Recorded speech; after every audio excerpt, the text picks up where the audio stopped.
Hi friends, स्वागत to my YouTube channel. तो आज આપણે બનાવવા જઈ રહ્યા છીએ ફણગાવેલા ચણામાંથી ટેસ્ટી એન્ડ હેલ્ધી ચાટ। તો ચાલો હવે આપણે તેની રેસીપી જોઈ લઈએ।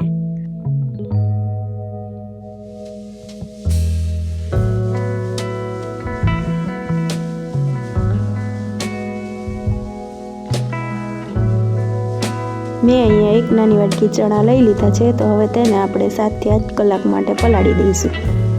7 થી 8 કલાક પછી હવે આપણે જોઈ લઈશું કે આપણા ચણા સરસ રીતે પલળી ગયા છે। હવે તેને આપણે કોટનના કપડા પર બાંધી અને 12 કલાક માટે રહેવા દઈશું। 12 કલાક પછી હવે આપણા ચણા સરસ રીતે કોટાઈ ગયા છે કે જેમાં જોઈએ તો 1 થી 1.5 ઇંચ જેટલા કોટા ફૂટી ગયા છે। તો ચાલો હવે આપણે તેની એકદમ સરસ ટેસ્ટી ચાટ બનાવી લઈએ।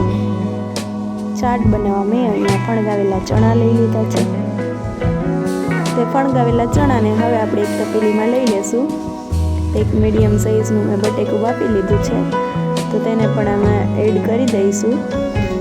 એક નાના ટમેટાના નાના ટુકડા કરી લીધા છે, તો તેને પણ હવે આપણે આમાં એડ કરી દઈશું। હવે આપણે તેમાં ધાણા જીરું પાવડર એડ કરીશું। થોડું સ્વાદ અનુસાર સિંધવ મીઠું એડ કરીશું। સ્વાદ અનુસાર લાલ મરચું પાવડર એડ કરીશું અને થોડો સ્વાદ અનુસાર ચાટ મસાલો એડ કરીશું અને થોડો ગરમ મસાલો એડ કરીશું અને થોડું લીંબુનો રસ એડ કરીશું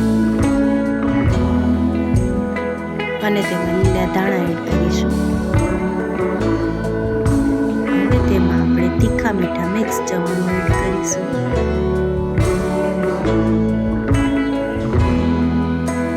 હવે તો આપણે જીરું એડ કરીશું અને ત્યાર પછી આપણે હવે તેમાં લીલી ચટણી એડ કરીશું।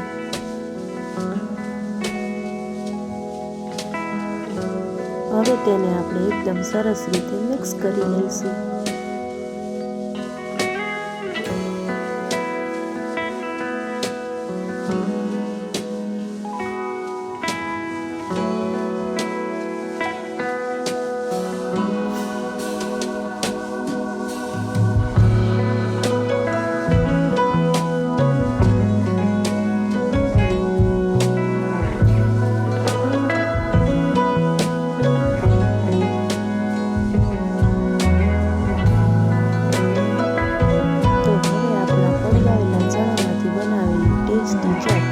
એકદમ સરસ તૈયાર થઈ ગઈ છે। તો હવે તેને આપણે સર્વિંગ પ્લેટમાં સર્વ કરી દઈશું। ઉપરથી થોડાક લીલા દાણા ચડી દઈશું। જો તમને અમારો આ વિડીયો ગમ્યો હોય તો વિડીયોને લાઈક કરો, ફ્રેન્ડ્સ અને ફેમિલી સાથે શેર કરો અને આ બીજા રેસીપી વિડીયો જોવા